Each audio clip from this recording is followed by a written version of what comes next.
그럼 뭐 단방향일 때 꼭 이 수술이 좋고 뭐 양방향일 때 꼭 이 수술이 좋고 이건 아니에요? 꼭 그건 없어요. 이건 방송에 나가도 되나 모르겠는데 양방향을 할 이유가 없는 거죠. 제일 중요한 것은 내가 치료를 받을 그분이 그걸 잘 하는가 안 하는가가 중요한 거죠. 안녕하세요. 쪽 보면 척추를 아는 척추박사 김현성입니다. 원장님, 근데 척추 수술을 절개해서 하면 눈으로 직접 보면서 하는 수술이니까 더 좋을 것 같은데 왜 내시경이 더 안전한 거예요? 척추 내시경이 절개형 수술보다 좋다는 이유가 네 가지가 있습니다. 첫 번째는 내시경 수술은 전신 마취를 최소화할 수가 있어요. 심지어는 척추 유압술처럼 나사 박는 수술도 전신 마취 없이 수술할 수 있기 때문에 고령 환자분들한테 이게 굉장히 중요하거든요. 고령 환자분들은 전신 마취로 인해 생기는 문제들이 많기 때문에 이런 문제들을 최소화할 수 있다는 장점이 있습니다. 두 번째로는 이제 수술과 관련된 합병증을 최소화할 수 있다는 건데 가장 대표적인 게 염증이에요. 감염이 생기는 거, 그리고 주변 조직 손상, 뭐 근육이나 인대, 뼈 손상들인데 척추 내시경 수술은 봉합을 안 하는 경우가 거의 대부분이에요. 다시 소독을 안 해도 되기 때문에 감염이 생길 일이 거의 없다고 보시면 돼요. 물론 제로는 아니지만 예를 들어서 절개형 수술하면은 감염률이 3% 5% 그렇게 이야기를 하잖아요. 척추 내시경 하신 분들은 감염률 이야기하면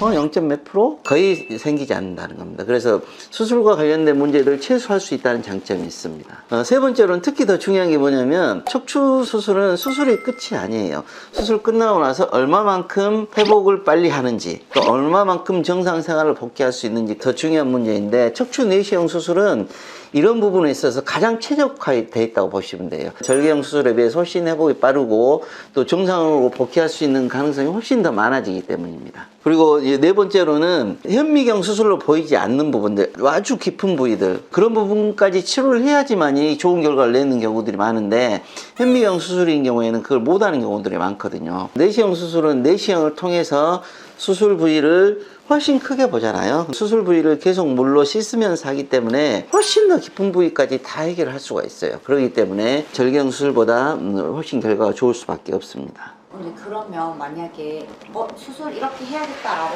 딱 내시경을 넣었는데 다른 게 발견되는 경우도 많나요? 그런 경우들이 종종 있죠. 절개형 수술인 경우는 그걸 미스하고 넘어갈 수가 있어요. 근데 내시경 수술인 경우는 거의 그럴 일이 없어요. 왜냐하면 계속 물로 씻어내고 여기 봤는데 조금 이상하다 싶으면 더 들어가 보거든요. 예를 들어서 디스크를 꺼냈는데 이게 좀 남았을 것 같은데 더 들어가 보면 거기에 또 남아있는 경우들 종종 있어요.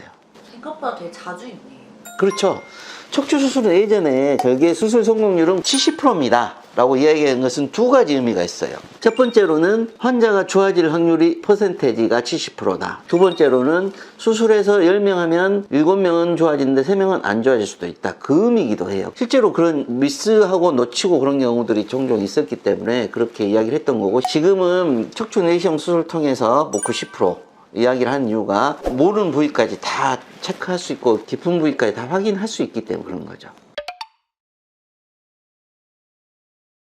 내시경 수술을 영어로 하면 엔도스코픽 스파이널 서저리라고 그러는데 이제 크게 두 가지로 나눠져요. 에어 베이스드, 워터 베이스드. 에어 베이스, 그러니까 물을 계속 씻지 않고 하는 내시경들이 예전에는 발전돼 왔었어요. 근데 최근에는 이제 물로 씻어내면서 하는 내시경 수술이 진짜 내시경이라고 그렇게 이야기를 하고 있고, 거기엔 두 가지 종류가 있는 거죠. 단방향, 양방향. 아까 말씀드린 것처럼 오리지널 척추 내시경은 단방향이라고 이야기를 해요. 왜냐하면 단방향 내시경 수술은 내시경 하나 통을 놓고 나서 가운데 구멍이 있는데 거기로 내가 작업하고자 있는 포셉이라든지 펀치라든지 칼이라든지 그런 것들을 다 이쪽에서 작업을 하는 거예요. 그러니까 당연히 환자분들한테는 데미지가 훨씬 적을 수밖에 없는 거죠. 그래서 오랫동안 한 방향으로 발전해 왔는데 단점이 어려워요. 배우기가 굉장히 어렵고 그 기구를 다 세팅하기가 쉽지가 않아요. 그래서 그걸 커버하기 위해서 양방향이 와 있고, 양방향은 내시경이 들어가는 부위 그리고 작업하는 부위 두 개로 해서 들어가는 거기 때문에 술자들이 배우기가 훨씬 쉬워요. 예를 들어서 디스크 수술은 단방향이 최고죠. 근데 이제 예를 들어서 협착증 수술인 경우는 작업들이 좀 복잡하고 그렇기 때문에 단방향이 됐건 양방향이 됐건 내시경 수술을 잘 하신 데 가서 치료를 받는 게 맞습니다. 그럼 뭐 단방향일 때 꼭 이 수술이 좋고 뭐 양방향일 때 꼭 이 수술이 좋고 이건 아니에요? 꼭 그건 없어요. 제일 중요한 것은 내가 치료를 받을 그분이 단방향이 됐건 양방향이 됐건 그걸 잘 하는가 안 하는가가 중요한 거죠. 단방향이 좀 적긴 하겠죠. 근데 절개형 수술하고 내시경 수술의 큰 차이는 뭐냐면 피부 절개하고 벌려서 견인을 하게 되면 그 주변 조직이 다 손상이 돼요. 열지 않고 들어갈 수 있느냐가 없느냐가 굉장히 중요한 거예요. 그래서 내시경이 조직 손상이 적은 이유가 바로 그것 때문에 그런 거고, 물론 가능하면 절개가 적은 게 좋겠지만 양방향이든 한방향이든 견인 없이 바로 들어갈 수 있기 때문에 내시경 수술은 절개형보다 훨씬 더 나은 거라고 생각하시면 됩니다. 이건 방송에 나가도 되나 모르겠는데 양방향을 할 이유가 없는 거죠. 나한테는 당연히 단방향이 좋아요. 그리고 단방향으로 모든 걸 할 수 있으면 양방향을 할 이유가 당연히 없는 거죠. 그러니까 이제 그건 단방향이 좋으니까 나 무조건 단방향을 해야 된다 그런 이야기는 아니에요. 나는 당연히 단방향을 굉장히 오랫동안 했고 지금 양방향을 하는 모든 것들을 내가 다 할 수 있기 때문에 굳이 양방향을 할 이유가 저한테는 없는 거예요. 원장님은 양방향으로 혹시 수술해 본 적 있으세요? 한 번? 예전에 아주 초기에 단방향으로 하다가 조금 부족한 부분인데 해결이 안 돼서 한 번 한 적이 있어요. 수술 한 몇천 건, 몇만 건 중에 한 건 하셨던 거 아니에요? 그렇죠. 실제로 쉬어본 건 아니지만 내가 20년 내시경을 했으니까 이제 얼추 추산해 보면 10,000건 정도 되는데 나한테 오는 환자분들이 뭐 협착증 환자분들 엄청 많아요. 나사 박아야 되는 유압술 해야 되는 분들도 엄청 많아요. 흉추 환자분들, 경추 환자분들 다 많아요. 근데 그분들 다 내시경을 다 하잖아요. 그걸 다 단방향으로 해요. 아까 이야기한 것처럼 그러니까 뭐 다른 사람도 다 단방향으로 해라 그런 이야기는 아니에요. 가장 중요한 것은 그 환자가 제일 좋은 결과를 얻을 수 있는 게 가장 중요한 거예요.